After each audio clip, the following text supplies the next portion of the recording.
నా సప్త శనివార వ్రతంలో ఈరోజైతే ఏడో వారం సప్త శనివార వ్రతంలో చాలా చాలా చాలా ఇంపార్టెంట్. ఈరోజు స్వామివారికి 7 రకాల ప్రసాదాలు, 7 రకాల పువ్వులు, 7 రకాల పండ్లు అన్నీ పెడతారు. సో ఈరోజైతే నేను మార్నింగ్ 4కే లేచి అన్ని పనులు స్టార్ట్ చేశాను. ఈరోజు ప్రసాదాలు వచ్చేసి మేము 7 రకాలు అయితే చేసినాము. ఇక్కడ అయితే ఫస్ట్ పరమాన్నం పెట్టేశాను అండ్ ఒక పక్క సేమియా అయితే అవుతుంది. మొత్తం మాకైతే అసలు పూజ ఎంత హడావిడి అయిందో ఈరోజైతే, ఎందుకంటే మేము భోజనాలు కూడా పెట్టాము. 7 ముత్తైదులను పిలిచి ఈరోజు భోజనాలు కూడా పెట్టాము. సో చాలా చాలా హడావిడి అయిపోయింది. నేను అదంతా షూట్ చేయలేకపోయాను, బట్ నేను షూట్ చేసిన వరకు అయితే మీకు ఈ వీడియోలో అయితే చూపిస్తాను. అండ్ ఫ్రూట్స్, తాంబూలాలకి అన్నీ చాలా వరకు ముందు రోజే తెచ్చేసుకొని ఉంచుకున్నాము. అండ్ స్వామివారిని కూడా చాలా మంచిగా తుడుచుకొని ఆయనకి మంచిగా బొట్లయి పెట్టి అలంకరించుకున్నాము.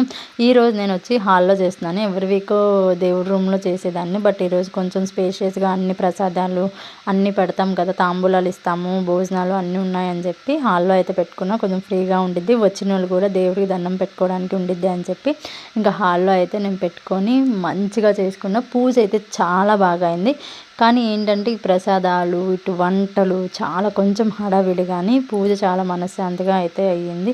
చాలా బాగా జరిగింది. అండ్ ఇక్కడ పిండి దీపాలు, ఈసారి పిండి దీపాలు కూడా చాలా బాగా వచ్చాయి చెప్పాలంటే. ఎవ్రీ వీక్ కొంచెం అటు ఇటు పగుళ్ళు రావడం అలా అవుతాయి, బట్ ఈసారి చాలా బాగా వచ్చాయి. అండ్ నేను లాస్ట్ వీక్ ఈ వీక్ ఏంటంటే నామాలు వేయకుండా ఓం నమో వెంకటేశాయ అని చెప్పి అయితే రాశాను వాటి దీపాల మీద. మీరు లాస్ట్ వీక్ వీడియోలో చూసినా సరే మీకు అవి కనిపిస్తాయి. నేను గోవింద నామాలు అయితే వేయలేదు, ఓం నమో వెంకటేశాయ అని చెప్పి రాశాను.